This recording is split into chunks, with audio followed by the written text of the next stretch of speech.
Welcome to Unapologetically Badass, the podcast for women over 40 who are done dimming their light.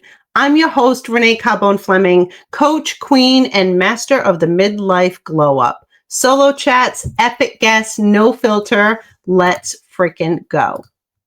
Oh, yes, my friends. I am so excited and thrilled for today's episode. Welcome to the Unapologetically Badass podcast. I am Renee Carbone Fleming, your host, and today we have an incredibly awesomeness woman, Miranda von Fricken. She is the founder and creator of the Own Your Awesome movement. I am so thrilled to have another conversation with you, Miranda. Welcome. Thank you. I am pumped to be here. Fantastic. And you have been on a whirlwind, and I want to I don't even know where to start. Do we start at, you just coming back from LA? Why don't we do that? Do we start with red carpets, or do we start with the day I was born and the small project in True New York? I know. And then how you became this and LinkedIn. Your journey has just been incredible, and you inspire so many. So where would you like to start?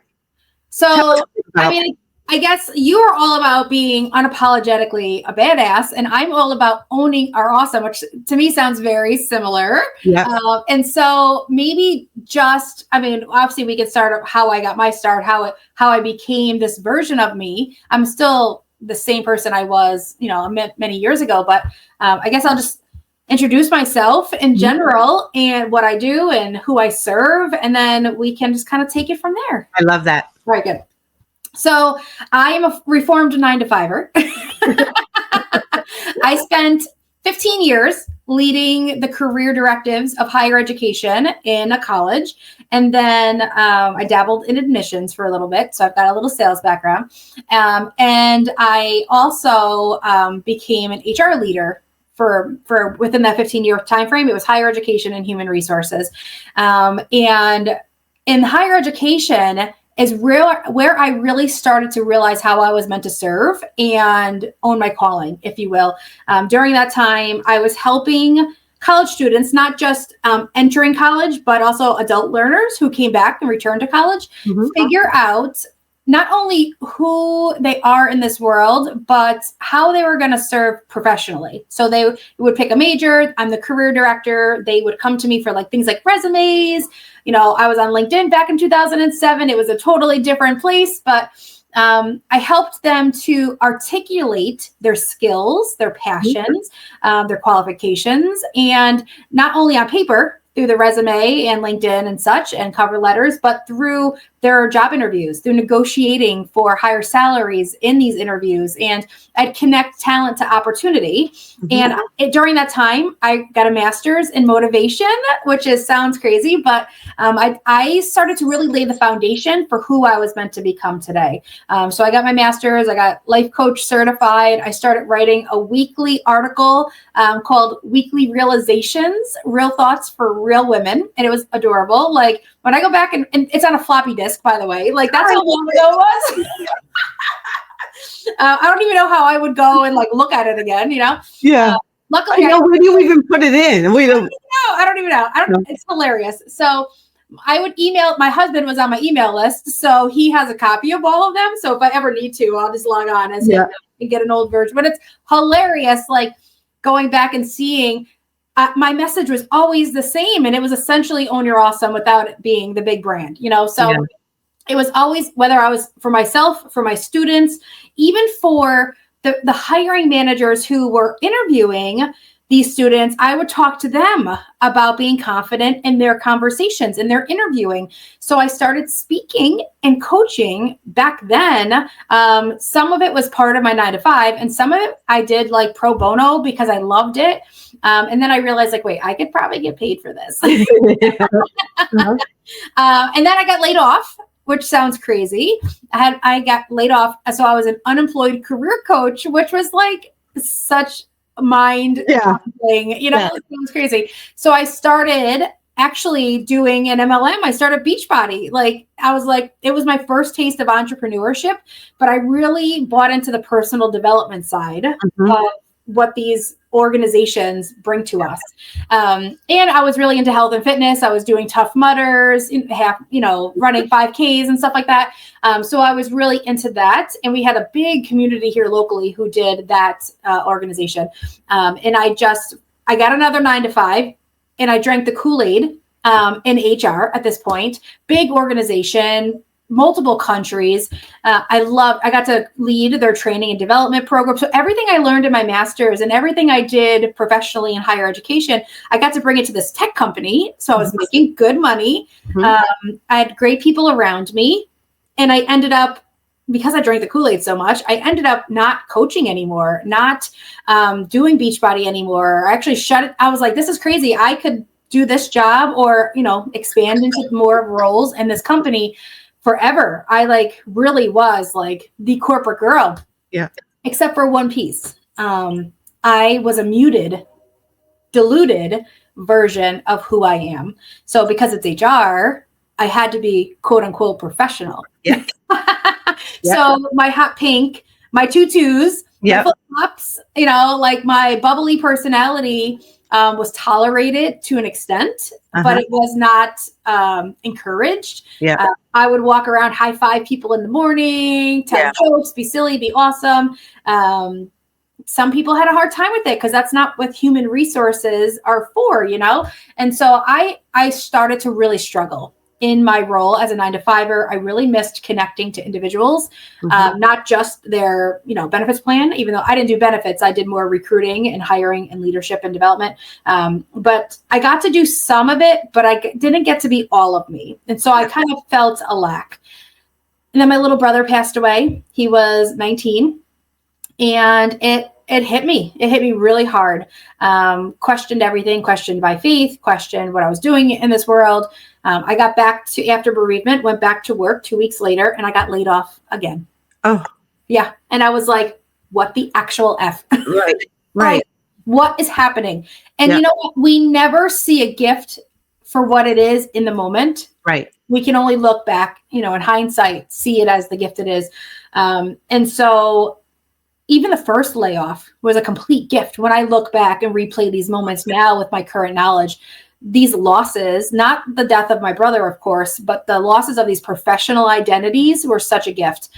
It was the personal loss that made me take action. Because if it was just layoffs, I would have just got more jobs, which I did actually take 2 more jobs. So unfortunately, when the universe knocks and you don't answer, it'll knock you down. Absolutely. But all of these things were peeling the layers of your onion so that you could become the woman that you were meant, that God wanted you to be, so that you can serve the audience in a different way. But we have to go through those ish of life that can be daunting and hard. And is daunting and hard, but and it's messy. It's funny how we often think if it's our calling, it should be easy. Right. I hear that a lot in a lot of the work I do too, and what I study. And if it's for you, it should be easy. It should there should come naturally. That's not always the case, because this is for me. This is who I'm meant to be, what I do today. And of course, I'm still probably in a small version, even of what I'm really meant to do. My psychic says I have a lot more to give. But we are meant to go through these things, and it's not always meant to be easy. It's what they say, it's called work for a reason. Right. But calling, you think of somebody calling you, you just pick up the phone and answer it. It sounds so easy, but sometimes they're static. Sometimes the connection isn't there. So there's a lot of things that happen on your way to owning your awesome and living out your calling. And so, long story short, I've been laid off 4 times in a matter of 5 years, and lost 2 brothers in that same time frame. One from long form COVID, which was my 21-year-old brother 2 years ago. And one was my 19-year-old brother back in 2018 through just a freak home accident. And so to say that it would be easy to do what I do would be a gross understatement. So I've been through a lot personally and professionally. I jokingly call myself the professional phoenix, because anytime I felt I got rejected through the layoffs, I rose brighter, more powerful.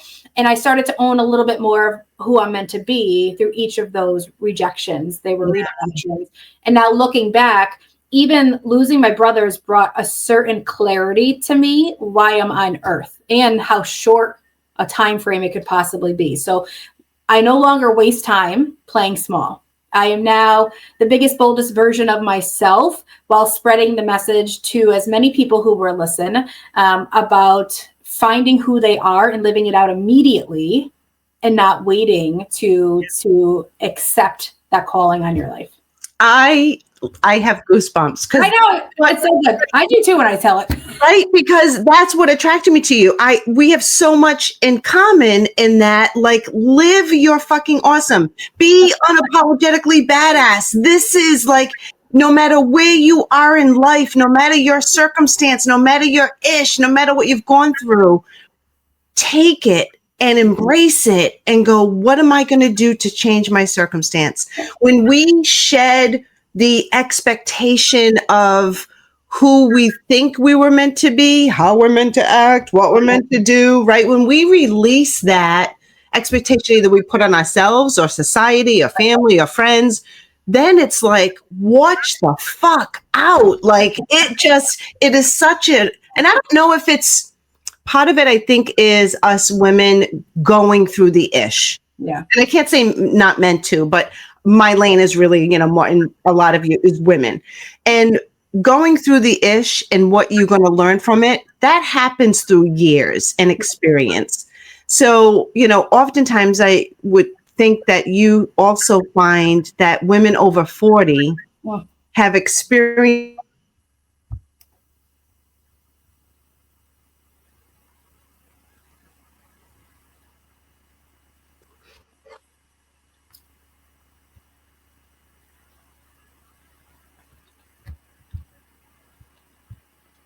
I don't know what happened. I lost you for a second. There we go. I'm here. Yeah.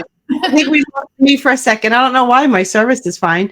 But I was saying, I think we find a lot of, oftentimes, women over 40, because we've gone through so much ish in life, that's when we're really able to then free ourselves to become the version that we were meant to be. Do you find that as well? Yeah. So I mean, a lot of my ish, if you will, happened in my 30s. I think, and obviously like 2 years ago, I was in my 40s. So it's like 30s into 40s where you learn the lessons, you make the mistakes, you're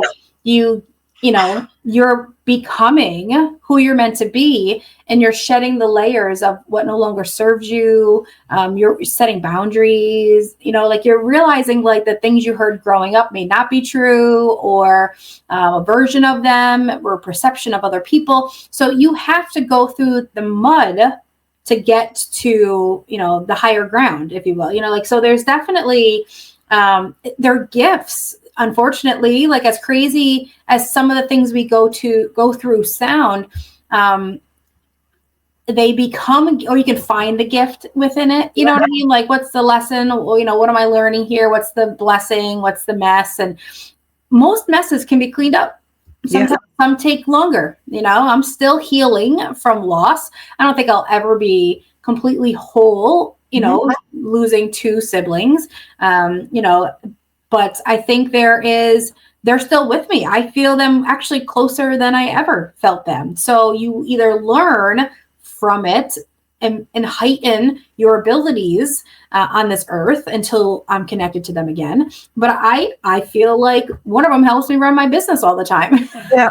Yeah. One of them is making moves out in the world for me, and, I talk to them every single day. And that's probably the biggest trauma I've been through, is the loss of 2 brothers in 5 years. And of course you're not the same after that. Right. But, you know what I mean? So it's like, who am I supposed to be? And it's like, let's get to work, because now I ain't got time to fuck around. Right. Well, and that's such an important thing, because oftentimes people just get stuck and they sit in it and they stay in it. Yeah. And they don't find the resources to help pull them through if they're unable to pull themselves through. Right. And that's the part that I know that you help inspire and motivate others to get through it, so that you can own your awesome. So tell us about Own Your Awesome, because it's just so fun. I love it. So Own Your Awesome is the name of my podcast, my book series. The first book out is Own Your Awesome on LinkedIn, because we talk a lot about loss and overcoming and being fabulous and confidence, but branding and LinkedIn are my main business. So I have a couple different legs of my business, but I mostly attract people through the inspiration, but the work I do is helping them to reach their calling, articulate it, and shine a light on it. My platform of choice is LinkedIn, and I do it through personal branding. And so self-leadership is what I studied when I did motivation in college. So all three of those things go hand in hand. Right. So you can't be a rock star on LinkedIn if you don't even know who you are, because you're never going to connect to the right audience and all that stuff. And so Own Your Awesome, I don't even know how it came to me, but for the longest time, I wanted a podcast. I did a human design reading with a woman I know, and it was a Friday. And she said, do you have a podcast? And I said, no, I've always wanted one though. She's like, your voice is a gift. And I said, oh no, I know. I don't know the name of my podcast. Yeah. And she's like, oh my goodness. And I remember, because I always say, like, I have a sign on my wall that says, don't do average, do awesome. And so I don't know, I just like the word awesome. I love confetti. Awesome to me is like when you're in awe of something.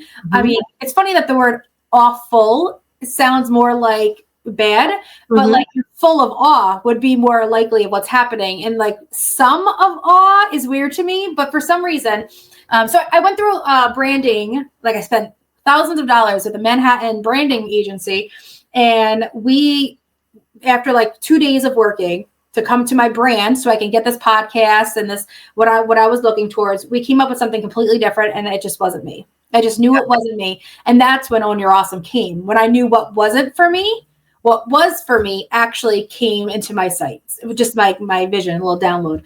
And so that actually is like one of the coolest things I talk about, is still move forward in action, because if it's not for you, you may waste a little time, waste a little money, but guess what? It still ends how it's supposed to. Right. So Own Your Awesome was born. That Friday, she said, can you get a podcast out by Monday? I was like, no, I don't even know what tech to use. She's like, it's easier than you think. She gave me 3 steps. I did those 3 steps. And by Monday, I had a podcast, and it was called Own Your Awesome. Wow. Quick crown check, Queen. If you're vibing with this episode, you're exactly the type of badass I built my empire for. Whether you're building your fuck it fund, launching your brand, craving a midlife reinvention, or just want to look and feel like $1 million freaking bucks, I've got you. From merch that speaks your truth to digital tools, coaching, and yes, even collagen that slaps. I serve the sass, the strategy, and the sparkle to help women over 40 take up space and cash checks doing what they love. Head on over to ReneeCarboneFleming.com or tap the link in the show notes. Pick your flavor of badass, and let's turn your midlife into your power era. Wow. So talk about like us being the barriers to our success. Yes. Like by Monday. And I was like, what? Okay. Like Monday? I don't know. The first episode is 6 minutes long, because I was like, I just got to get a podcast out. And so it's very MacGyvered. Like, I literally talk into my phone. Still 2 years later, I talk into my phone and I upload it to RSS, and there's my podcast. Like, it's I don't edit, because I'm very like, what I say is what I say. Like, it or leave it. Yeah, me too. Take sips of water. I take notes. It's hilarious. It's like hanging out with me. Yeah. A few of my clients are like, when I listen to your podcast, I feel like it's the Voxer message that we're sending to each other. Right. But that's the authentic you. And that's what we want to, that's what we impress on our clients and people around our circle. When you are authentically you, you're going to find your people. Course. Yeah, 100%. So Own Your Awesome, it's a podcast, it's a book, it's a movement, it's a keynote, it's all the things. Ultimately though, it's about knowing who you are, that's your awesome, right? We all get to define it differently, just like success is defined differently for each of us. Once we understand and connect to what that thing is for us, maybe in marketing, it's our UVP, but it's so much deeper than that. Once we figure out what our awesome is, and we start to own it, everything changes. everything, life, business, relationships, results, everything changes. And so my first book was Own Your Awesome on LinkedIn because that's the platform that I work on. And I am a LinkedIn, and I hate the word expert, but I have an expertise in the platform. It changes every day, but I roll with it. And I've grown on LinkedIn. You know, I have a decent following on LinkedIn. I don't accept everyone because and not everyone is who I'm meant to serve, you know? And so what I teach on LinkedIn is the own your awesome part, right? Like, who are you and what are you saying? Like, if you need to take a month off of social to figure your shit out and get it locked in and then go hard, you will get more results than just every day putting something out just to put something out. So Own Your Awesome on LinkedIn is book 1. Book 2 is Own Your Awesome in Leadership. So that's what I'm currently writing now, which is kind of cool. It's very self-leadership focused and then a little bit of team because I lead teams. I led teams for years. And so I love it. And then the third one is life, and it'll have more of a spiritual connection to it. And it'll have a daily devotional that will accompany it. So I've got a few books. I mean, I have another book out too that's a completely different brand because it's a partnership book, but Own Your Awesome, I'm rolling with it. Like, it was given to me for a reason. I'm rolling with it. I'm having my first women's conference here in New York in October. It's called Own Your Awesome Live, and I'm going to have merch. It's a whole thing. Like, I'm just leaning all into this because it feels right. It wasn't easy to come to, but once it came to me, it felt like, this is it. Whole body, yes. So. Yes. Oh my gosh. I so feel all of that with with what I'm doing with Badass Queen. It just, when you feel it and you know it in every fiber of your being, you're like, I'm just going with it. I'm going with it. I've got a workshop live in October as well. Like, it is, it is. And it's talking about my book and excerpts from it. And, my book was a lot of the ish that I've gone through in my life, but how I worked through it and what the lessons that I took from that with journaling and reflection for the reader and stuff like that. So it's, going to be a working, workshop. It's a workbook too. In the middle is a personal branding workbook. You can't do LinkedIn the right way without knowing who you are. Right. You can't do creating a brand. So the middle is actually a workbook too. And I even separated out for students because I used to be a career director. So I feel very called to speak to college students, entrepreneurs, executives, and employees. So no matter who you are, this book is for you. And that's what I love about turning our books into workbooks. Yeah. Right. It gets me on more stages, of course. Right. And it's almost like I'm coaching them. Like, one of the readers of this book said got her through her divorce. And I was like, are you kidding me? It's a LinkedIn book, but it's so much more than a LinkedIn book. There's a lot of personal stories, and it helps them to figure out who they are and who they want to be. Because it's not a how to do book. It's a how to be book. You just have to translate it to LinkedIn. So books are still powerful. I don't care what anybody says. I do love social media, but books are still powerful. Absolutely. For sure. And how did you get connected with Jack Canfield? Yeah. So that's my second book, Unlocking Success with Jack Canfield. So 2 people he works with are my LinkedIn clients. So one of them is actually his speaker's agent. So the woman who would book him on stages for the last 30 years found me on LinkedIn, started watching one of my live shows, and connected to me. We had a coffee chat, and she's like, I need to do LinkedIn better. In order to create more content for him and get him on more stages. And she works with a couple other people too. But essentially, I was like, I'm sorry, Jack Canfield? What's that now? I was like, I've been following him my whole life. And I'm like, are you kidding me? So that was cool. So I helped her. And so she, became a friend, and so then another angle was one of my LinkedIn clients that I actually managed her LinkedIn for a little while. She was in a book with Jack and knew him very well. Did one of his projects, did a couple projects with him, and they were both under the same celebrity branding agency. So they knew each other for years. And so I tried to get Jack to write the foreword to Own Your Awesome on LinkedIn because I was like, maybe my friend / his friend can help. And he isn't like a LinkedIn guy, so it made zero sense. The woman who did, Heather Monahan, makes complete sense because she was my LinkedIn client years ago. I work with her. She works with me. And she's huge on LinkedIn. So it made more sense. So it always works out. Yeah. But I remember me obviously like asking him to write the foreword. And there was just something in me that said he's not actually like the right person for this. Maybe the life book or leadership even, because that's what he does. But I wanted like a cool name attached to this. And someone said, all right, he's not going to do this one, but are you interested in maybe something else with him? Because they must have stalked my life and realized I was legit and not just some crazy person. Right. Invited me to an opportunity to work with Celebrity Branding Agency and Success Books in order to write a book with him, a co-authored book. So, and it was inspiring tales of resilience and inspiration or innovation and growth. And I was like, that's kind of perfect. And so I always wondered how I'd so LinkedIn is a very professional / personal book. This is a very personal book.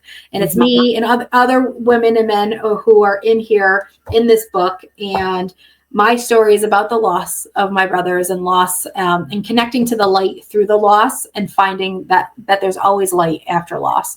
Yeah. So I wasn't ready quite yet to tell this story, but I think God had other plans. So this became the second book. And so now, I was just with them last week in LA, won an award from the National Bestsellers Academy for being bestseller. Of course, you're attached to Jack. You're going to win awards, Yeah. Oh, so fantastic. It's been amazing. Yeah, it's been amazing working with him. He's like the grandfather you always wanted. Like smart, brilliant, humble, good for the world. Yeah. That's so nice. He seems like a very relatable, genuine human being. That's super. I put him in my pocket. I'm like, you're so cute. I don't want to keep you forever. He's like, well, I gotta go home. All right. I love it. I mean, you have been on such a journey, and it's like it's just begun. But oftentimes people see you now, and they don't see the struggles and the hiccups or the failures. Did you have those failures along the way? Of course. Hello. Like they often, what do they see a celebrity and they're like overnight sensation, overnight success. Yeah. And you're like, overnight? Are you? Oh, so my dog's trying to get on this podcast. I'm like, overnight? Are you kidding me? Like we even see the celebrities laugh about it being an overnight. And they're like, I was playing in parks for 15 years, like with my keyboard. Are you kidding me? And so yes, I've been through a lot. I mean, of course, the loss, right? The layoffs in a professional world when I was trying to climb the corporate ladder, investing where things were the wrong choice and wasting money, wasting time. I think my biggest mistake, though, wasn't owning my awesome, to be silly, but like my biggest mistake was not going all in on me sooner. And although I say it was a mistake because look at where it could have been 10 years ago, but I also know I may not have been ready for it 10 years ago to hold what I'm about to hold. And you're right. I think I'm just getting started. Like, I think I'm still like on the on-ramp. Like I'm not even taking off yet.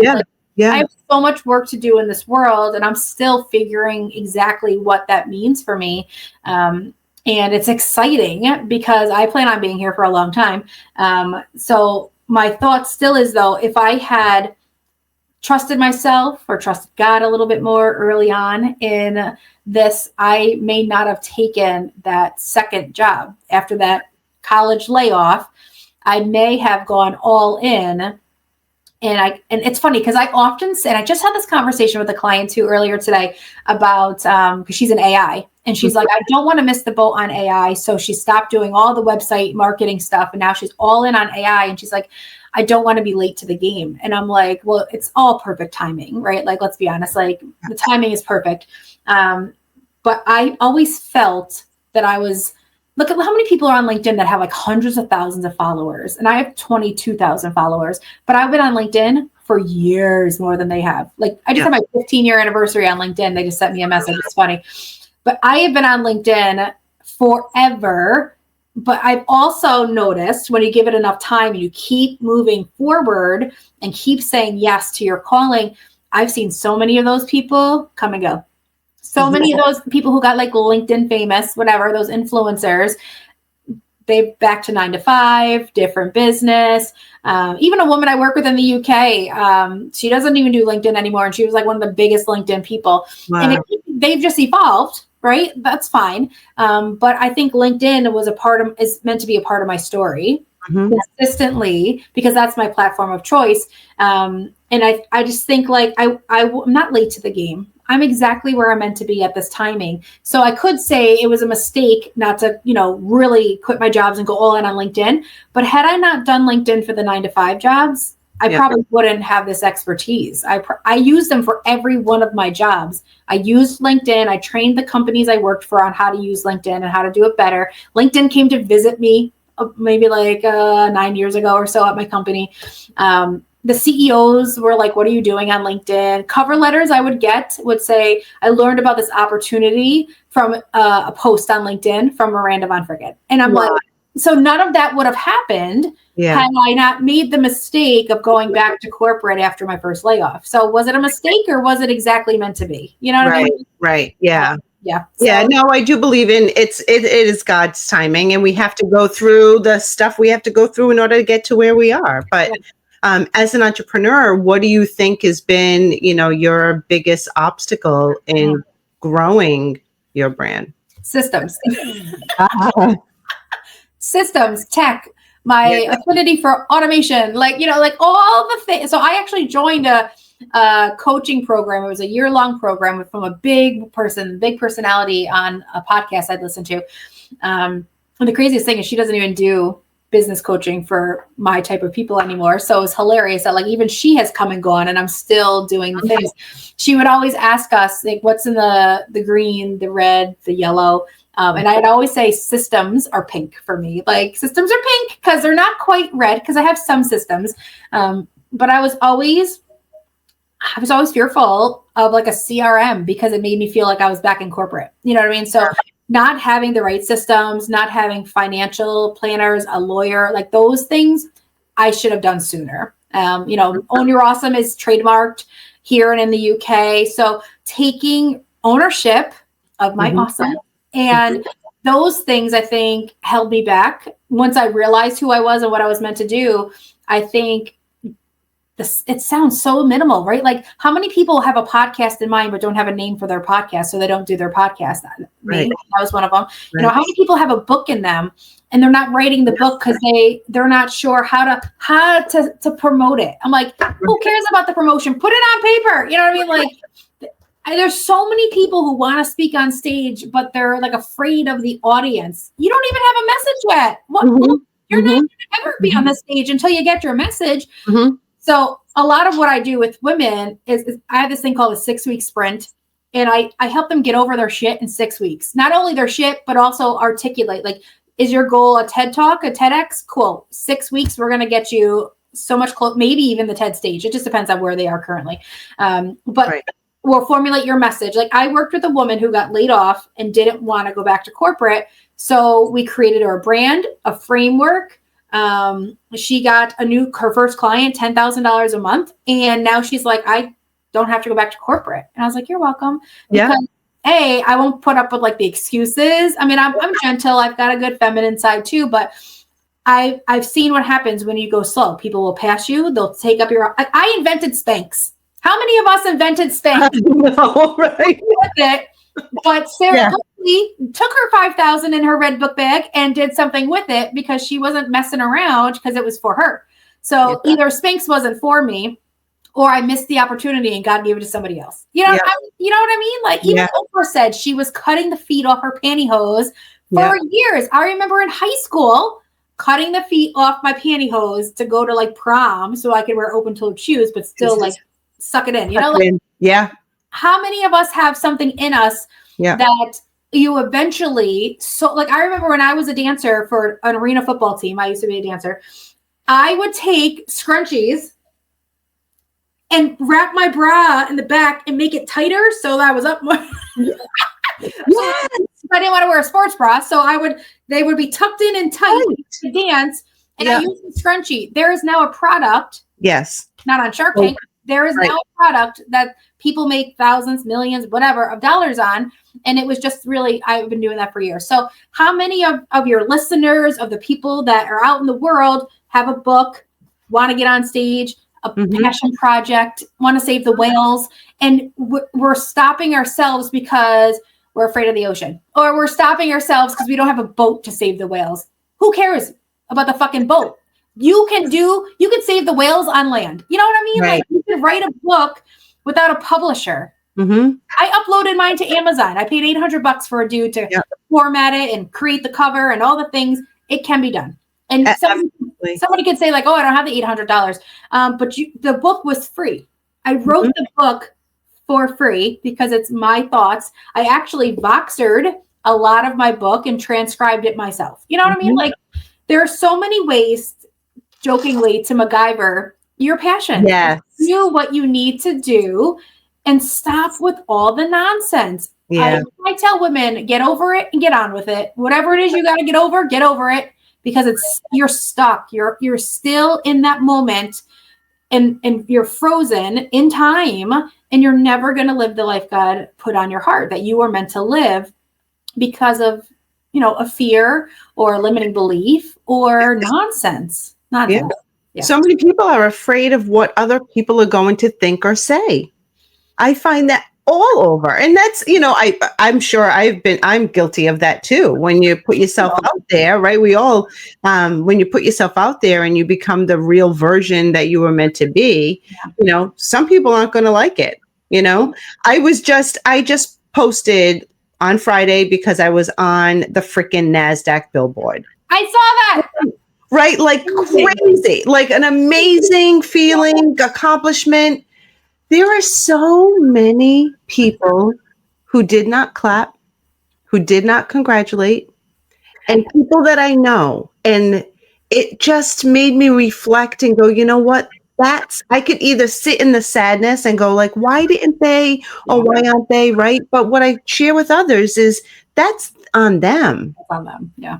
It's not on me, If they don't find it in their heart that they can be happy for another person's success, that's on them, We also don't know first of all, it was just Friday, so maybe they haven't seen it yet. Yeah. Well, no, some people that let's not assume, who saw it and didn't say nothing. Well, I know what you're saying.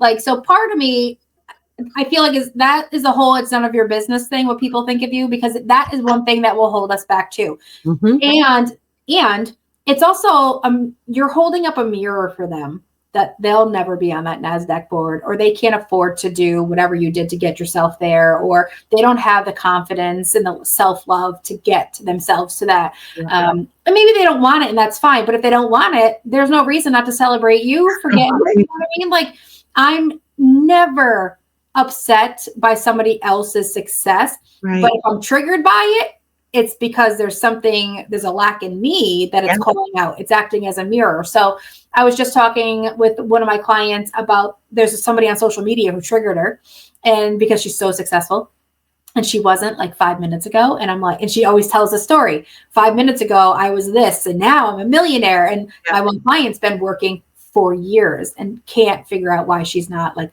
a millionaire yet, and which she's looking at the wrong things, but whatever. So we're working through that. But I was just like, that trigger is telling you something about you. And if you can change your perception just a little, it's showing you that it's possible. It's showing you that it can change like that. Yes. So I work with an intuitive coach, Jess Perillo. I'm obsessed with her. I drink the Kool-Aid, and she will always tell me like that it can happen in an instant. If you just believe it, change your thoughts, like all the little things we learn about manifesting and all that stuff. Like, 1 minute you can be unemployed because you got laid off, and the next you could, be writing the book that catapults you. You know what I mean? Like, it can happen in an instant, but that thing that's in between, the bridge between whatever's happening now and what you want, for me, it's faith. It's that trust in God. But it is owning who we are. That's right. Owning our awesome, taking action, being apologetic. It's that one little tweak, and it's a mindset. It's a mindset tweak. Absolutely. It is all here. 1000%. It's all here. Yep. I say that to my kid who plays basketball. She's 13. She'll yell at me because she'll be 14 on Saturday, but she'll be 13, and just like she was 12 forever. She's still 13, but she plays basketball, and she's a shooter. She's a 3-point shooter, really good. And we will see it in games when her shot's off. Right. It's her body reflects it. But I'm like, I'll just do this. I was like, it's all in your mind. And you can see her like stand up straight and adjust her body, tuck in the abs, because like we know our core is our strength. And she'll say like, all right, it is in my head. Like, and I don't know what she says. She may be like, fuck this shit. Like, I don't know what she says to herself, because I'll say, you got to come up with that thing for you to adjust it. So she'll do a couple drives, and she'll get a couple quick, easy 2 points. And then her threes will start rolling again. And she's like, you just got to see it going, girl. Like, do the, you got I don't know basketball very well, but like do the, the follow through and all the things. But when she turns it on, she's good. She's golden. She's hitting like 5, 6 in a row. People are like, what the hell? They're texting me from the stands. Like, what is your kid eating? Like, because in the first quarter, she was a hot mess. What you have to do is like, it's in your head. Like, get out of your head. For sure. My oldest was a basketball girl, and that's cool. She's short. We're vertically challenged here, but she was such a great 3-point shooter. She was a little whoop, and like just, and it was that craziness of when she was in her head, and when you get out of your head and just do it. It's such an important lesson in life, and I hope that women resonate with your story and reach out to you. How can they reach out to you? LinkedIn for sure, but LinkedIn. Follow you there. Yeah, I live on LinkedIn. I'm on Instagram as well. It's Miranda Von Fricken. Website, mirandavonfricken.com. But pretty much like you'll find me. Let's connect on LinkedIn. Let's continue the conversation. The podcast is called Own Your Awesome, as are the books. But LinkedIn may be a great place to start to learn a little bit more about me and what I do. Same with Instagram, wherever they are. I'm on most of the sites, but I happen to live on LinkedIn. Yeah, perfect. I so appreciate you coming on. You truly are an awesome human being, and your light shines through in everything that you do. So you're a beacon for many, and I appreciate you so much. I wish you nothing but continued massive success. And everyone, please go follow Miranda and give her, lots of love and prayers as she embarks on the next chapter of Own Your Awesome. So stay tuned, everyone. The next Unapologetically Badass podcast. Be sure to follow us and comment. Let us know what you think of this episode, and please share this with others. Thank you all, and have a great day. Well, that's a wrap for today, Queen. If you love this episode, hit subscribe, leave a review, and share it with your fiercest friend. Stay bold, stay badass, and wear the damn crown.